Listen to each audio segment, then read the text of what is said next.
해와 같은 영광이 있다. 해와 같은 영광이 있다. 이런 제목으로 말씀을 전하겠습니다.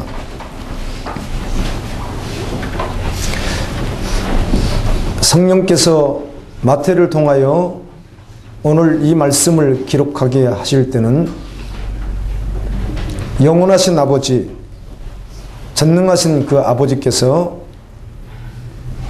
이 지구상에 존재하는, 이 우주에 존재하는 모든 사람들에게 영생이 무엇이며 천국에서 어떤 하나님의 역사가 있음을 가르쳐 주기 위하여 어떤 한 사람 실제적인 사건을 통하여 기록해 주고 있습니다.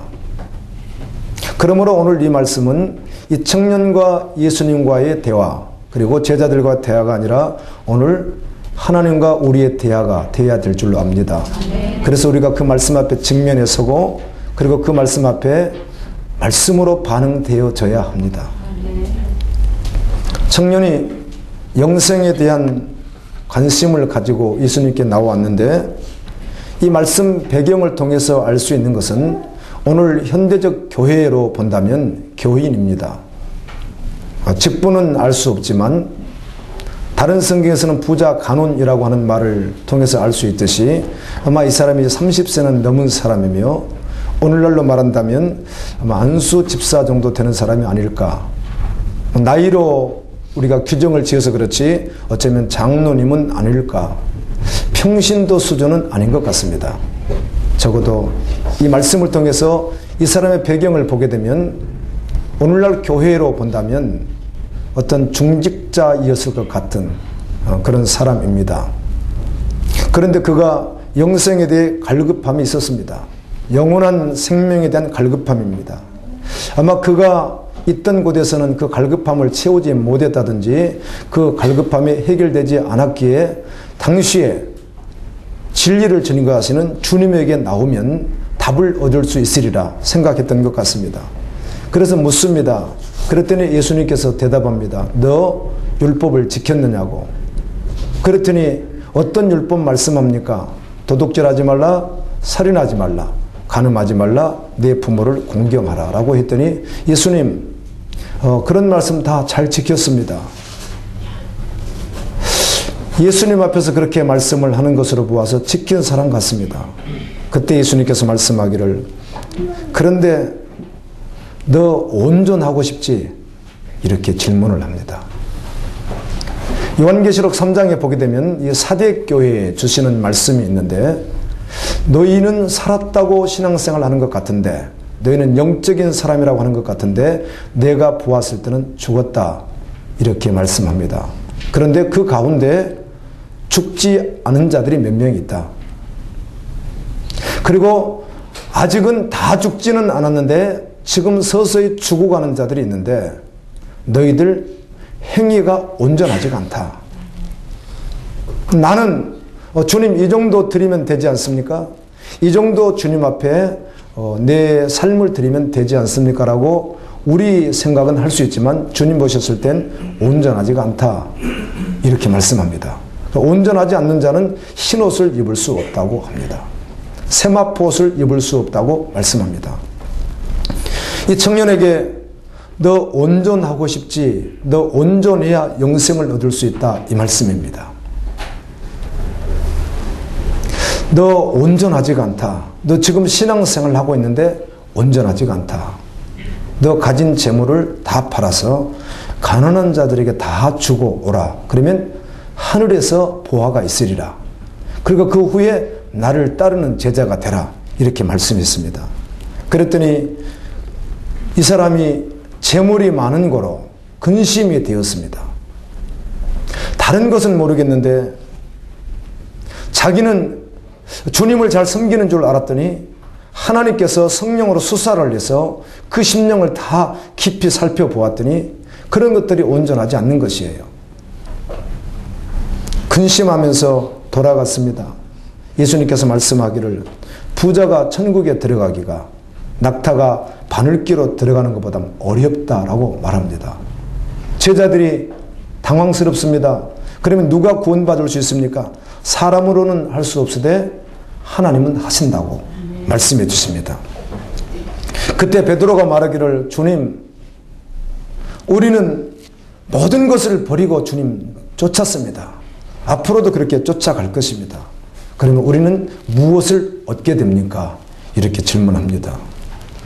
예수님께서 그 베드로의 질문에 대해서 이렇게 대답해 주시죠. 인자가 자기 영광의 보좌에 앉을 때, 지금은 내가 이 땅에 비록 초라한 모습으로 나사렛 예수로 이렇게 있지만, 내가 영광의 보좌에 앉을 때 나를 쫓는 너희도 12보좌에 앉아 이스라엘 12지파를 심판하는 권세를 받게 되리라. 우리는 사실 이런 말씀을 들으면 감성적으로 이성적으로 잘 와닿지 않습니다. 이 땅에서 뭘 준다고 해야 되는데, 이 땅에서 뭐가 이루어진다고 해야 되는데, 보이지도 않고 들리지도 않고 잡히지도 않는 하늘만 말씀하시니까 이게 현실로 잘 다가오지 않지만, 여러분, 상상할 수 없는 어마어마한, 정말 가공할 만한, 한 번도 생각해 보지도 못한 그런 약속들입니다.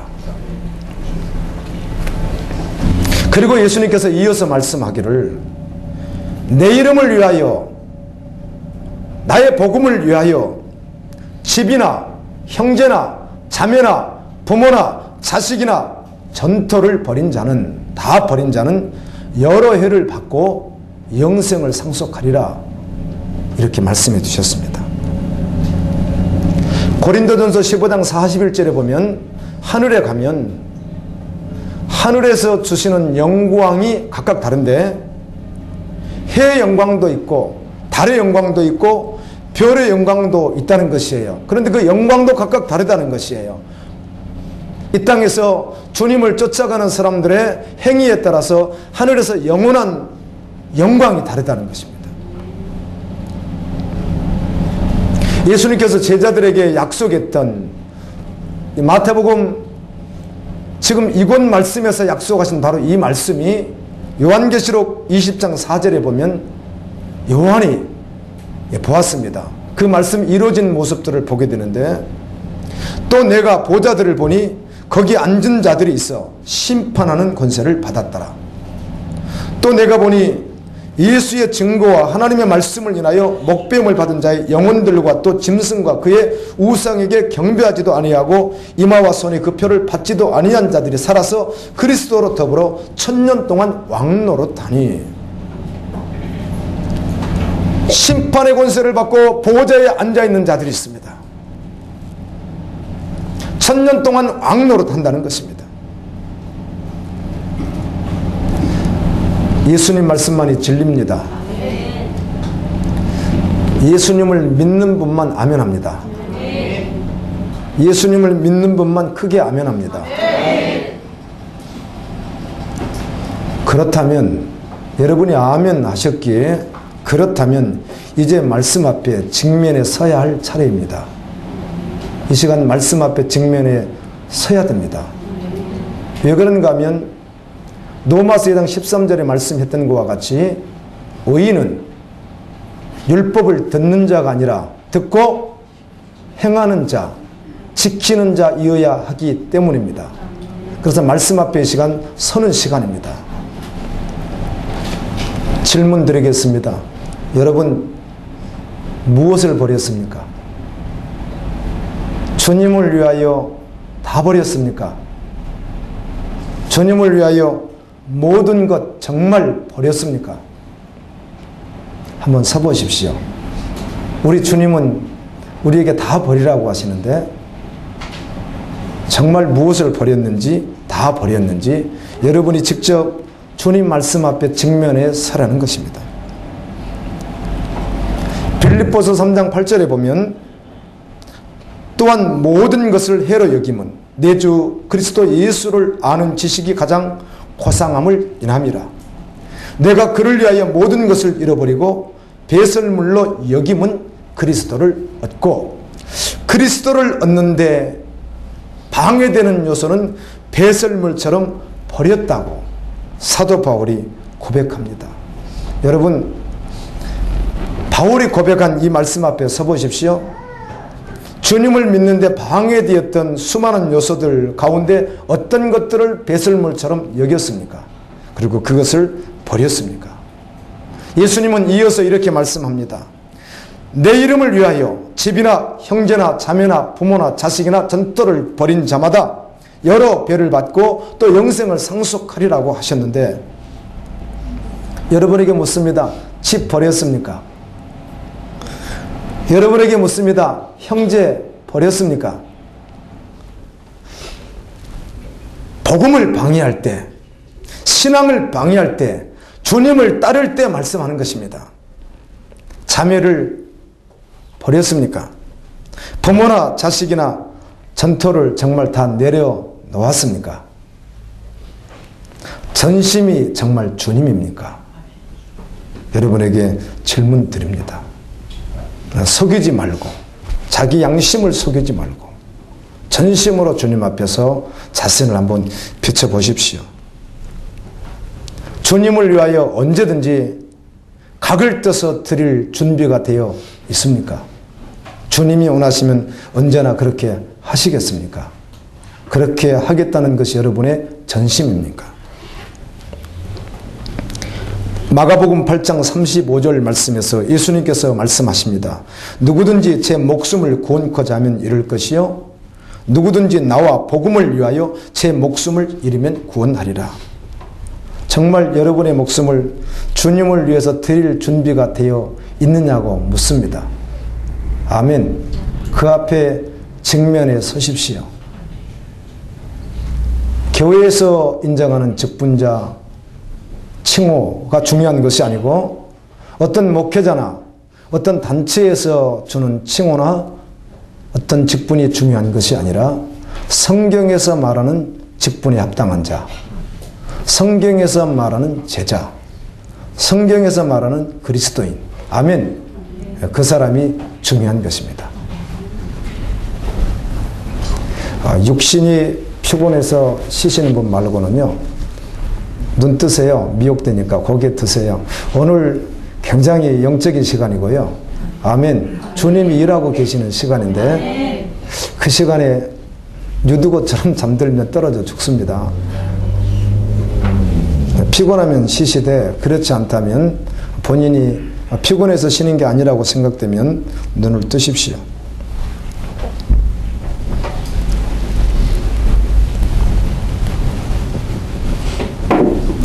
제자들을 부르신 예수님에 대해서 한번 생각해 봅니다.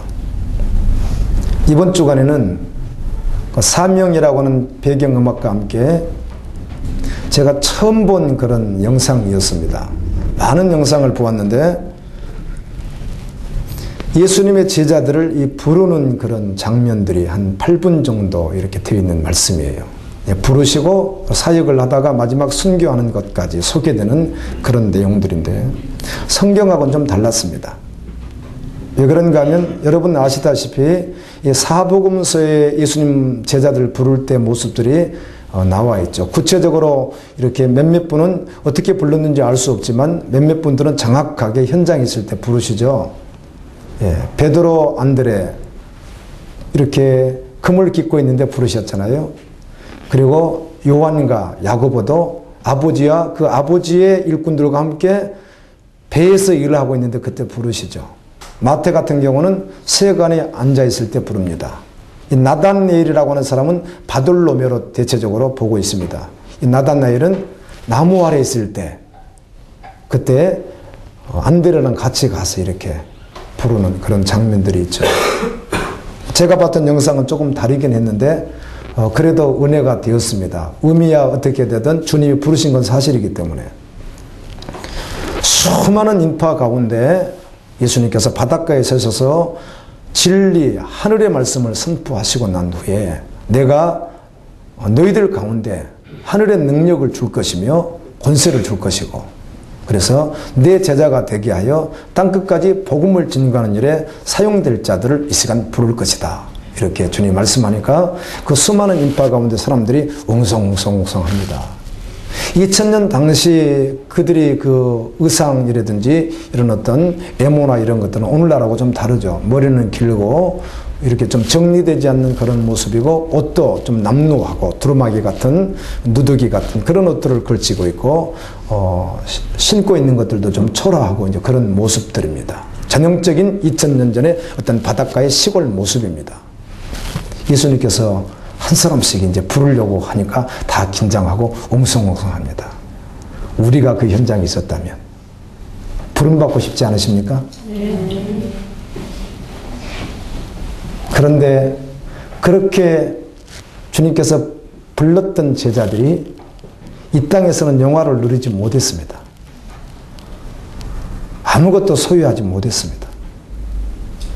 오직 그리스도와 복음에 사로잡힌 바 되어 좁은 길을 걷다가 마지막엔 한결같이 순교합니다. 저는 항상 궁금했습니다. 예수님, 그렇게 사랑하신, 생명까지 내어줄 만큼 사랑하시는 그것도 특별한 12제자, 그들을 꼭 그렇게 하셔야만 되는 것인가요? 제가 궁금하기도 했습니다. 이왕이면 부르셨으니까 세상에서 영화도 좀 누리게 하시고 좀 폼나게 사역하다가 그 12보좌야 앉혀주시면 얼마나 좋을까요? 그런데 전혀 그렇게 하지 않습니다. 그래도 괜찮습니까? 지금 여러분이 그 현장에 있다면 여러분 이름 불러주시면 좋겠습니까? 시몬 부릅니다. 요한의 아들 시몬 부릅니다.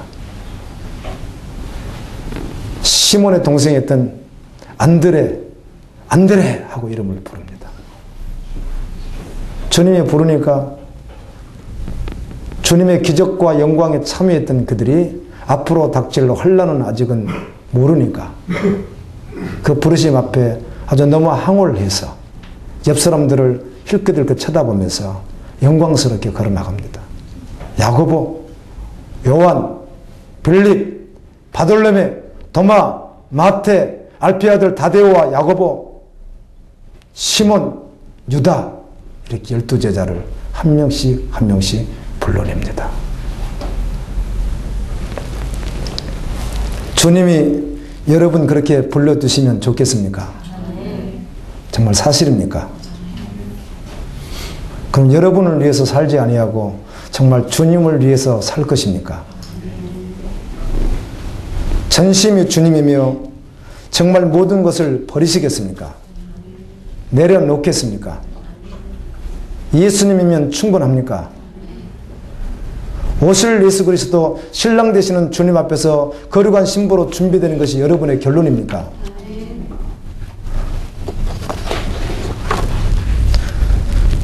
전심으로 여러분 양심으로 한번 들여다보십시오. 정말 그렇게 할 것인지, 정말 그런 것인지. 주님에게 특별히 선택을 받고 부름을 받았다는 것은 인류 역사상 이보다 더 큰 놀라운 은혜가 없는 것을 우리는 압니다. 그렇다면 실제가 되십시오. 그러므로 이 땅에서도 영화를 좀 누려야 복음이 잘 증거된다고 하는 변질된 말에 속지 마십시오. 주님은 그런 방법으로 하지 않습니다. 아멘. 아무리 초라하고 아무리 부족해도 성령과 함께하는 사람, 주님의 권능이 있는 사람, 그 사람을 통해서 일하는 것이지 화려한 권력을 가지고 일하는 분이 아닙니다. 화려한 곳에 있는 분이 복음을 전한다고 해서 복음이 증거되는 것이 절대로 아닙니다. 속으면 안 됩니다. 영혼 살리는 땅끝까지 복음 증거하는 일은 우리 일이 아니라 하나님의 일입니다. 우리를 통하지 않아도 천사를 통해서도 일하실 것입니다. 어떤 기적을 통해서도 일하실 것입니다. 그런데 왜 그 일을 우리에게 주시는 것입니까? 당신의 영광에 동참시켜 주시기 위하여. 그러므로 세상에 화려한 것이 내가 부자여야 복음이 더 잘 증거될 거라고 하는 착각은 변질된 복음입니다. 신실한, 다 내려놓은 오직 예수로 살아가는, 오직 예수가 전부인, 예수의 살을 씹어먹고 예수의 피를 마시며 날마다 철저하게 말씀 앞에서 직면에 서서 순종하면서 나가는 바로 그 사람. 그리고 세상에서는 만물의 찢기처럼 여김을 당할지라도 주님이 인정하는 그 사람을 통해서 주님은 일하시는 것입니다. 그러므로 오늘날 복음이 많이 변질되었다는 것을 쉽게 생각해 볼 수 있습니다. 화려해야, 잘 되어야 복음이 증거될 것이라고 하는 건 변질된 복음이라는 것이죠. 어린 양의 신부로 택함을 받은 자가 있다면 얼마나 귀한 것입니까? 어린 양의 혼인잔치를 저는 늘 생각해 봅니다. 구약을 읽고 신약을 읽고 말씀 기도를 하고 복음서를 읽고 이렇게 계속 읽어나가는 가운데도 여전히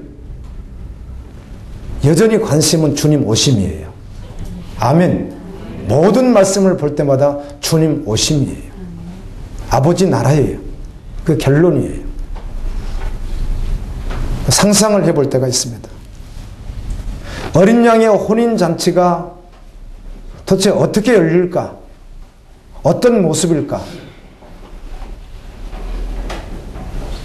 그래서 이 말을 표현해 보기 위하여 제가 낱말들을 생각해 봤습니다. 형용사나 이런 명사나 내가 알 수 있는 지식 범위 내에서 한번 떠올려 봤습니다. 어떤 말을 사용하면 성도들이 좀 감동을 받을까? 그런데 그 어떤 세상의 것으로 표현할 수 없다는 것을 저 스스로 깨달았습니다. 아멘. 그래서 어마어마할 것이다. 상상도 못할 것이다. 천년 왕국도 지성소도 하나님의 나라도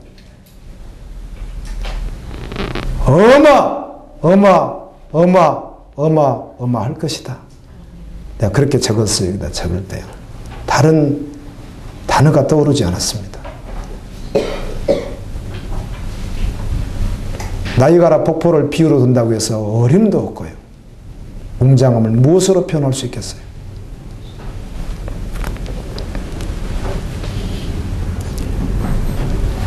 세마포를 입고 신랑 되신 예수 그리스도와 함께 신부되어 잔치에 참여하는 바로 그 어린 양의 혼인 잔치가 어떨까?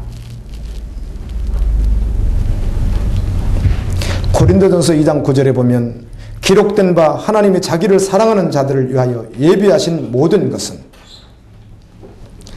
하나님을 사랑하는 자를 위하여 예비하신 모든 것은 눈으로 보지도 못하고 귀로도 듣지 못하고 사람의 마음으로도 생각지 못하였다 함과 같으니라. 아마 그래서 바울이 셋째 안을 낙원에 다녀와서 고린도서 12장 4절에서 말하기를 가히 사람이 이룰 수 없는 말을 들었다. 이렇게 한 것 같습니다. 가히.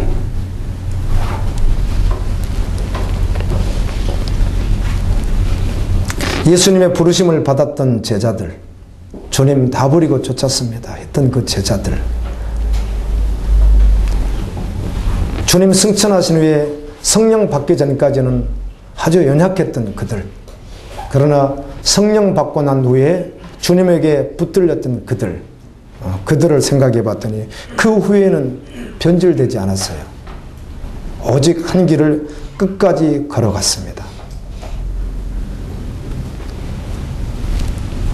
그들의 삶의 현장은 오늘날 같지 않았습니다. 오늘날 변질된 교회와 같지 않았습니다.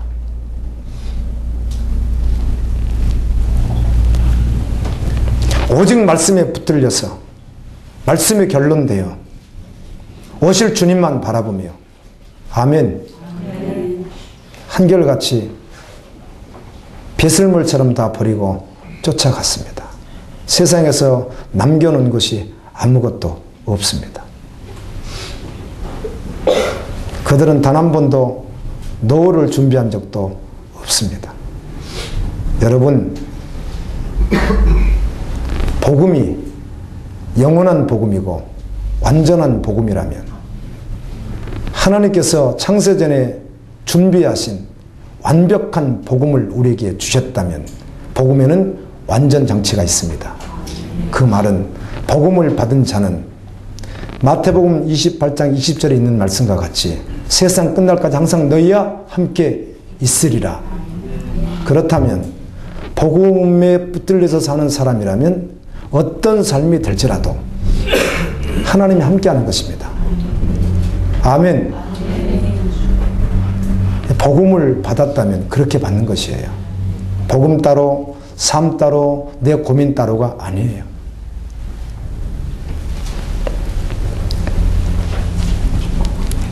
사도행전 18장 5절에 보면 실라와 디모데가 마게도냐로부터 내려오매 바울이 하나님의 말씀에 붙잡혀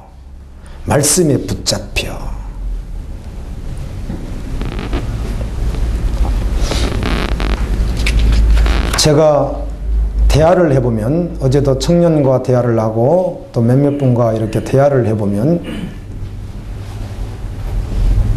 영적 어떤 단계를 느낄 수가 있죠. 착각하면 안 되겠지만 이렇게 느낄 수가 있습니다. 아, 지금 이런 영적 단계이구나. 그런 가운데 아, 저분은 나보다 이구나 할 때는 마음속으로 겸손하게 그걸 받아들이고 아멘. 조금 낮은 것 같다고 생각할 때는 함께 동역해서 주님께 나아가고 그러면 됩니다. 저는 한동안 몰랐습니다. 몰랐다는 것이 참 어리석은 것인데요. 영적으로 갈급함이라는 말은 지식으로는 알았지만 실제적으로 잘 모를 때가 많았고요. 목회자였지만 모를 때가 많았고요. 어제 믿음 가지고 오늘 살 수 없다는 말도 이론으로만 알았지 실제로는 잘 몰랐습니다. 그런데 정말 실제된 치열하게 말씀 앞에 직면해서 씨름하는 가운데 경험하게 되는 것은 어제 신앙 가지고 오늘은 습관적으로는 살 수 있습니다. 그 모습 폼은 다 가지고 있을 수 있기 때문에 그래요. 그러나 어제 믿음으로 오늘 사는 것이 아니라 오늘 믿음이 또 있어야 됩니다. 바로 나의 의는 믿음으로 말미암아 살리라고 했죠. 바로 이 자가 믿음의 사람이에요. 폼은 다 그대로 있습니다. 목사인 제가 어찌 어제 목사가 오늘 목사가 아닙니까? 폼 다 가지고 있죠. 하는 말 기도하라면 다 하죠. 그러나 어제의 믿음 오늘 믿음 다르다는 것입니다. 그리고 오늘 믿음은 따로 있어야 돼요. 그게 믿음으로 사는 자예요.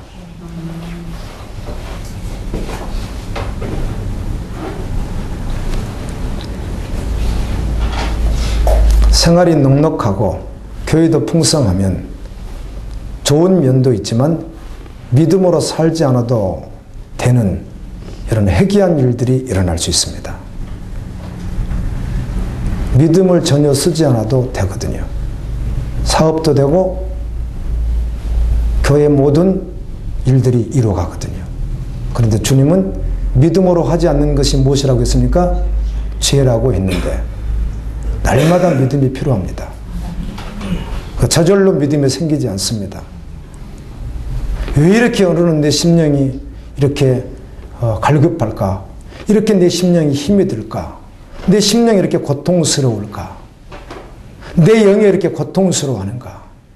이걸 막 직면하면서 피하는 것이 아니라 주님밖에 없습니다. 그럼 말씀과 기도로 나갈 방법 외에는 없습니다. 먼저는 말씀으로 나가는 것이죠. 찬양과 말씀과 기도죠. 그렇게 나가서 주님의 긍휼을 바라볼 때 내 영이 다시 회복됨을 경험하게 됩니다. 아멘.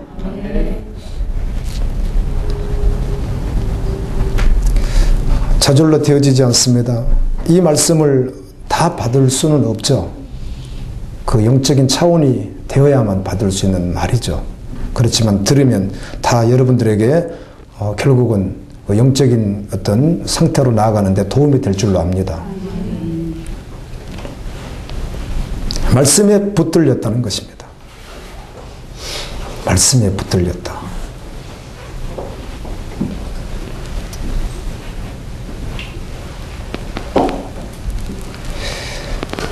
예수님께서 주여 주여 하는 자마다 다 천국에 올 것이 아니요 아버지 뜻대로 하는 자라야 된다고 했죠. 그때 교육자들이 하는 이야기입니다. 사역자들입니다. 평신도 사역자들도 있고 목사, 전도사, 선교사도 있지만 또 평신도 사역자들도 있거든요. 제가 능력 행했는데요. 귀신도 쫓아내고요. 질병도 고치고요. 환상도 보고요. 많은 일을 했는데요. 이렇게 말을 해요. 귀하죠. 베드로, 바울 이런 사역자들이 얼마나 엄청난 주님의 역사와 함께 일합니까? 그런데 그렇지 않을 수도 있다는 것이죠. 아멘. 그렇지 않을 수도 있다는 거예요. 그럴 땐 주님이 여지없이 모른다고 합니다. 말씀에 붙들려 보았습니까? 여러분이 말씀에 붙잡혀 보았습니까? 그 말씀 앞에서 꼼짝달싹도 할 수 없어서 순종할 수밖에 없고 그 말씀 따라서 갈 수밖에 없도록 그렇게 그 말씀에 붙잡혀 보았습니까? 여러분의 감정이 아니라 여러분의 지식이나 여러분의 논리나 여러분의 경험이 아니라 정말 말씀에 잡혀 보았습니까?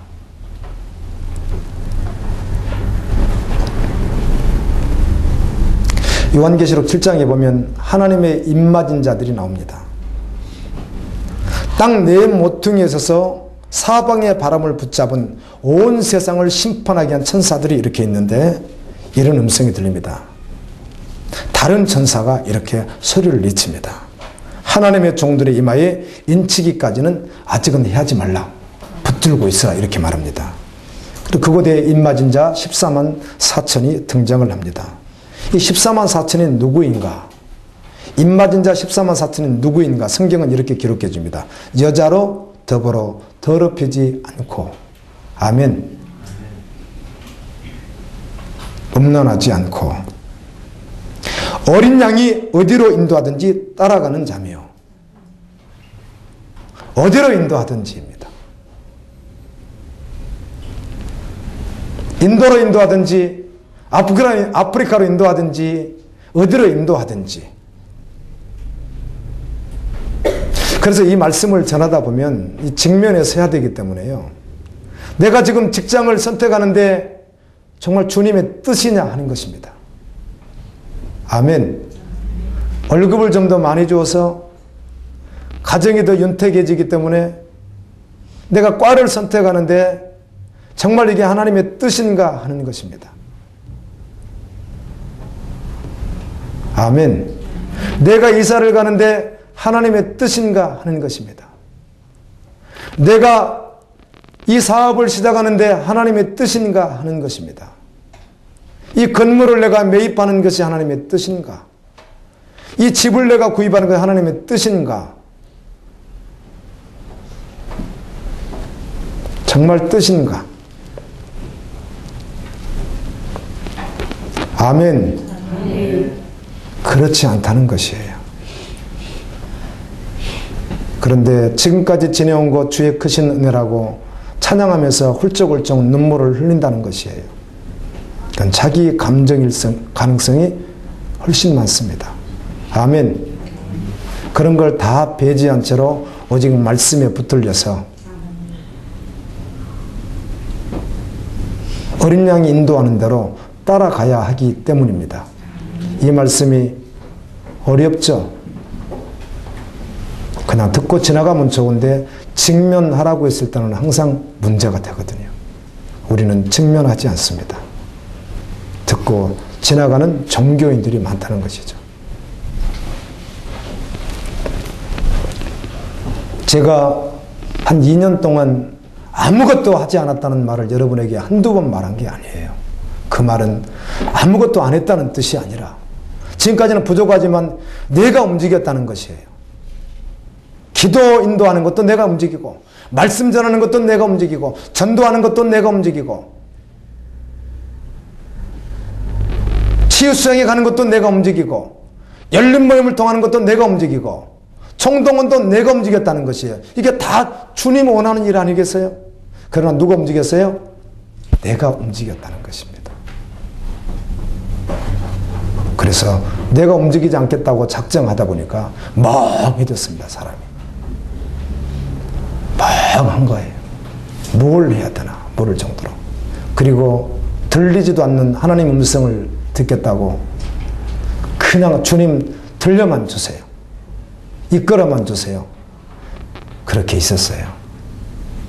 여러분에게 말씀했죠. 올해 주님께서 나에게 그런 고뇌의 시간을 주시고 난 후에 마음속에 조금씩 어떻게 감동을 주신다는 이야기를 제가 하죠.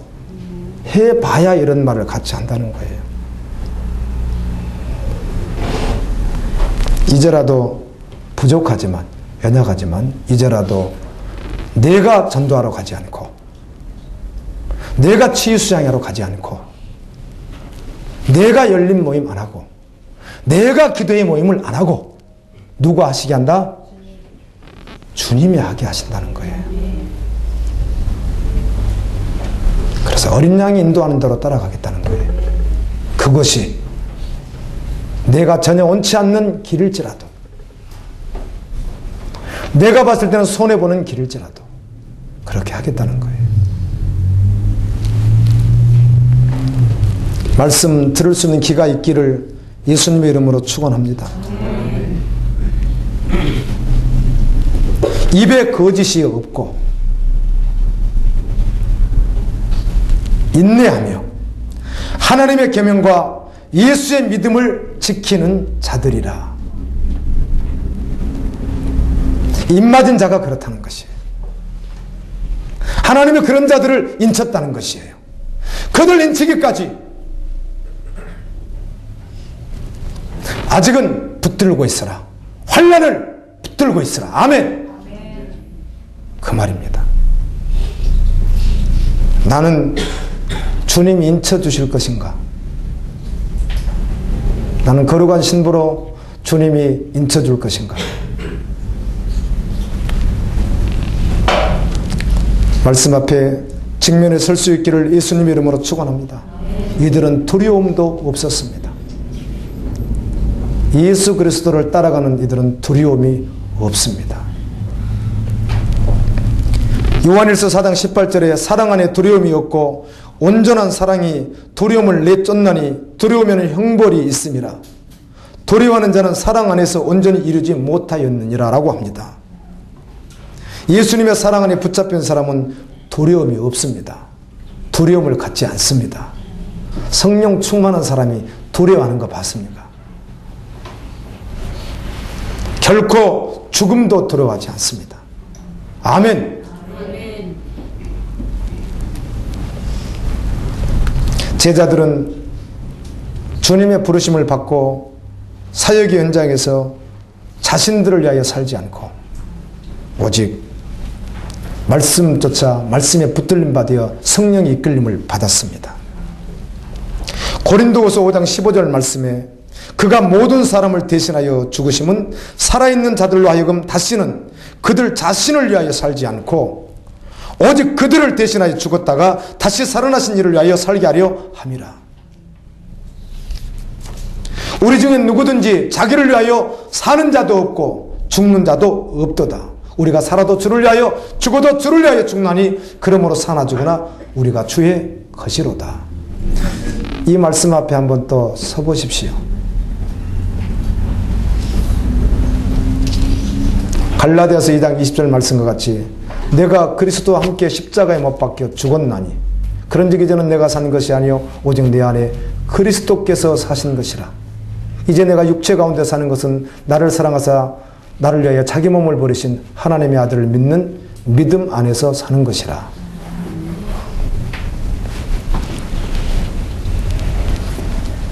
제자들은 육신을 위하여 살지 않았습니다. 썩어질 세상 이것 때문에 살지 않았습니다. 썩어질 세상 가치에서 완전히 벗어났습니다. 아멘. 여러분도 벗어났습니까?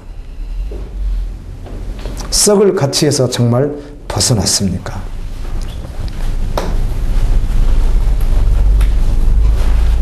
로마서 1장 23절에 보면 복음을 받지 않는 자들을 이렇게 말합니다.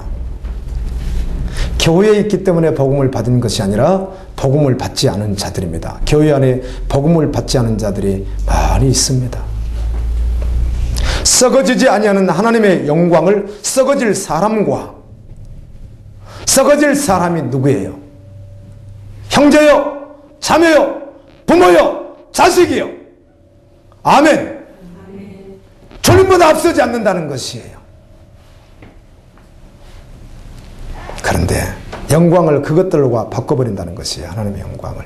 이들이 누구라는 거예요? 복음을 받지 않은 자들이라는 것입니다.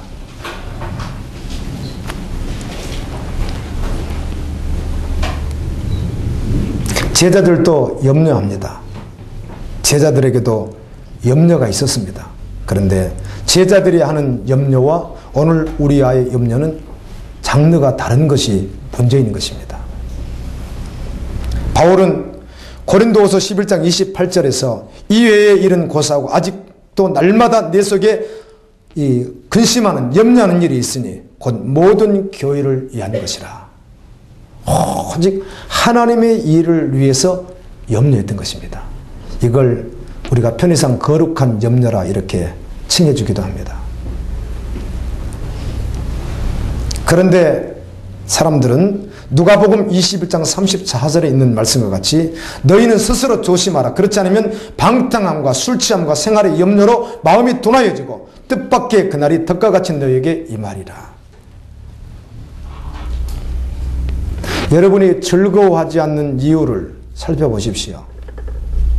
여러분들이 정말 예수를 위해서 산다면 고난 속에서 즐거워합니다. 아멘. 그런데 그 고난이 예수 그리스도를 위한 고난이 아니기 때문에 즐겁지가 않습니다. 그러므로 여러분들이 지금 즐겁지 않는 환경이 있다면 사단에게 100% 속고 있는 것입니다. 주님하고는 아무 상관도 없습니다. 실제적으로 주를 위해서 완전히 잡혀서 십자가에 잡혀서 생명을 걸고 걸어가는 그들에게 나타나는 모든 환난과 모든 고난은 그들에게 무엇이에요? 즐거움이기 때문입니다. 아멘. 그런데 지금 내가 즐겁지 않습니다. 왜? 가정 환경 때문에, 물질 때문에, 여러 가지 요인 때문에 주님하고는 아무 상관도 없는데 그것도 주님 앞에서 고난받는다고 자기가 암시하고 착각하고 있고 그런 변질된 복음에 익숙해 있어서 속고 있는 것이죠. 아멘. 제가 철회 시간에 말씀을 전하면서 세 가지 이런 걸 전했습니다. 첫 번째, 환난 가운데 세상에서 당하는 환난이 있다는 것이죠. 그런데 이 환난은 예수의 제자들은 그 환난을 즐거워했습니다. 환난이면 기뻐했습니다. 아멘. 왜? 주를 위한 환난이었기 때문에. 그런데 오늘 많은 사람들은 주를 위한 환난이 아니니까 그 환난이 기쁘지도 않습니다. 즐겁지도 않습니다. 다르죠. 이런 환난이 있고 두 번째 환난은 7년 대의 환난이 있습니다. 7년 대의 환난은 문제가 무엇인가? 그 환난에 들어가서 마지막까지 이기지 못하면 둘째 사망을 받기 때문에 문제가 되는 것이에요. 세 번째는 영원한 지옥의 환난입니다. 영원한 환난입니다. 저는 교회에 다니는 분들이 오늘이라도 깨달았으면 좋겠습니다. 무엇을 믿는지 잘 모르겠습니다. 유치하지만 그냥 떠오르니까 한 번 더 할게요. 지옥의 환난이 있습니다, 여러분. 아멘. 아멘. 지옥의 환난이 있습니다. 시골 쪽에 가면 나무를 떼요. 여기 대청댐에 가보니까도 장작을 떼더라고요. 제가 영동에 가니까 떼요. 장작을 떼는 곳들이 대부분이더라고요. 통이 아마 각각 집집마다 다 살펴보진 않았는데 내가 봤던 통은 보니까 한 이 정도 되는 걸 3개를 집어넣을 수 있어요. 이만한 거를. 입구에다. 집어넣고 나면 안쪽에다 집어넣어 입구에다 집어넣다 보니까 안쪽엔 아마 보통 성인이 이렇게 몸을 이렇게 움츠리면 2명 정도는 들어갈 수 있을 것 같기도 하고, 아주 꼭꼭 집어넣으면은 그저 성인 1명은 너끈히 들어가겠어요. 웅크리고 있으면은. 밖에서 장작을 뗍니다. 그리고 앞에 문을 닫습니다. 바람에 들어가다가 약간만 공기 통하는 것을 만들어주곤 닫아버립니다. 그러면 활활 불이 탑니다.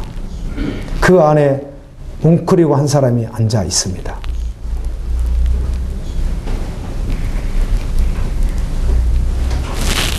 오늘 하루 동안만 성령께서 여러분을 붙잡아서 그 환상만 떠나지 않게 해도요, 여러분 통곡할 것입니다. 아멘. 안 믿습니다, 사람들이. 집사님들, 권사님들, 장로님들, 성도님들이 뭘 믿는지 잘 모르겠습니다. 믿는 분도 계시지만 그렇지 못한 분들은 뭘 믿는지 잘 모르겠어요.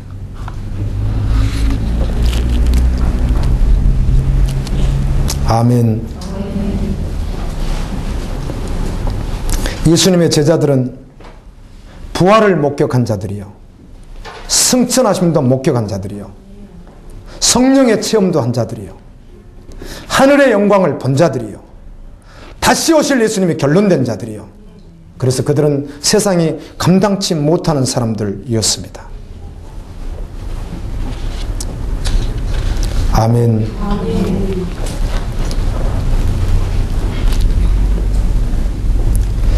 제가 그 영상을 통해서 12제자의 순교를 제가 또 다시 한번 보았는데, 성경에 기록되어 있지 않고 구전이기 때문에 어디까지가 참이고 어디까지가 참이 아닌지는 뭐 증명할 길은 없습니다. 다만 정확한 것은 베드로의 죽음만큼은 정확합니다. 요한복음 21장에서 베드로의 죽음을 예수님이 예언하셨기에, 양팔을 벌려고 죽는다고 예언하셨기에 베드로의 죽음은 알겠는데, 다른 제자들은 정말 그렇게 죽었을지는 잘 모르겠는데, 창으로 찔렸다 그러면 이 그림으로 한 2장 정도 그려놨어요. 이렇게 이 방향에서 저 방향에서. 또 겁질을, 도마 같은 경우는 이렇게 살껍질을 벗겨서 주겠다고 해서 이것도 한 2가지 모양으로.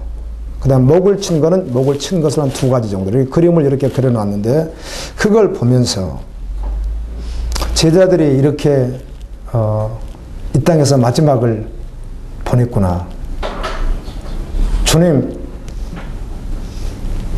좀 끔찍하지만 주님을 위해서 죽을 수 있으면 좋겠습니다. 아멘. 그런 고백을 들어봤습니다. 내가 흰옷을 입고 주님과 함께 할 것이기 때문입니다.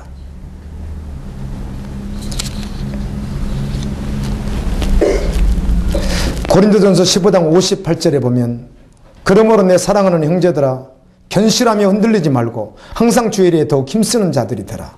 이는 너희 수고가 주 안에서 헛되지 않은 줄을 알미라. 마가복음 9장 41절에 누구든지 너희를 그리스도께 속한 자라 하여 물 한 그릇을 주면 내가 진실로 너희에게 이르노니 저가 결단코 상을 잃지 않으리라. 주님의 일을 한다고, 주님의 일이라고 확실히 믿어졌을 때 그 일에 동참하면, 아멘. 정말 주님의 일이라고 확실한 일에 냉수한 그릇만 대접을 해도 그 상은 잃어버리지 않는다고 예수님께서 하신 말씀이에요. 아멘. 정말 믿습니까?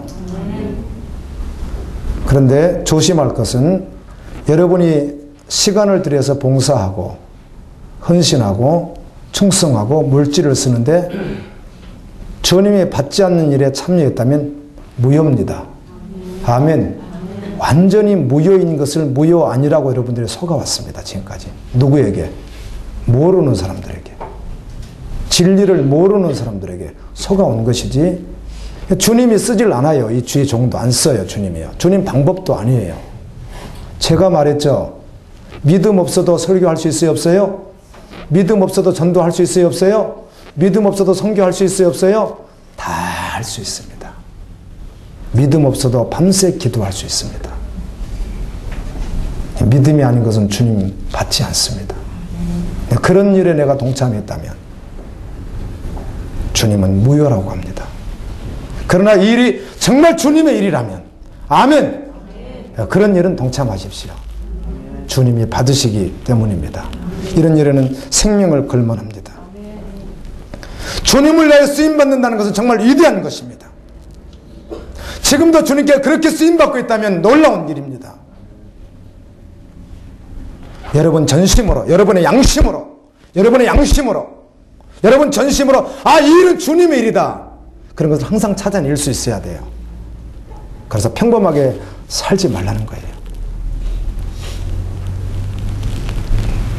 어떤 선교단체에서 훈련이 있는데 이 선교단체 장이 하는 이야기가, 거기 온 사람들을 보고 그냥 거기에 따라온 사람인 줄 알고, 여기 위험한 곳인데 왜 왔느냐고,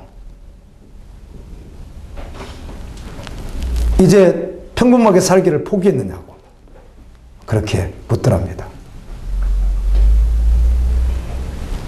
여기에 와서 이게 붙잡혀서 이렇게 가면 이거 평범한 삶이 아니라는 것이에요. 그런데 이 무서운 곳에 왔느냐고 그러더래요. 평범하게 사는 분들 주님 오시면, 그래서 고린도서에서 말씀하기를 바울이 나는 한 분 신랑 되신 예수에게 성도들을 어떻게 거룩한 신부로 모하는 일을 한다는 거예요? 촉매하는 일을 하겠다는 거 아니겠어요? 여러분, 제가 여러분에게 속이는 메시지, 번영의 메시지, 세상 좋다는 메시지를 다 전했다가 주님 오셔서 아니라 그러면 어떡하시겠어요? 아무리 지금 듣기가 힘들고 나는 아직 그 말씀 따라가기가 아직은 부족할지라도 바로 된 나팔을 불어줘야 준비하지 않겠어요?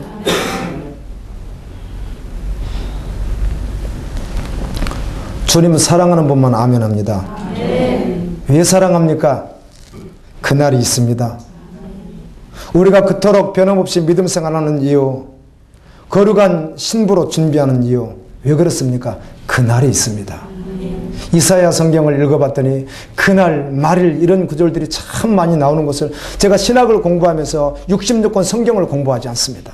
그런데 이사야는 구약의 구원론이라고 해서 이사야가 66장으로 되어 있습니다. 너무 신기한 것은 구약이 39권, 신약이 27권인데 그래서 66권이거든요. 성경도. 이사야도 66장이에요.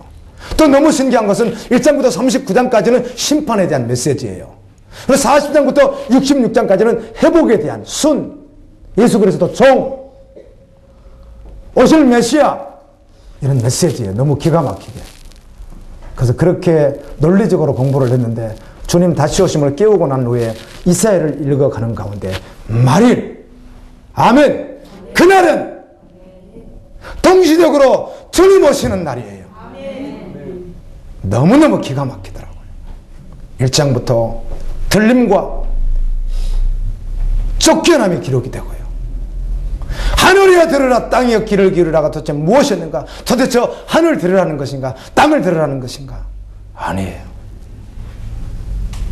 영적으로 보면 주의 종들아, 성도들아 들으라는 말이에요. 아멘. 들으라, 그 말이에요.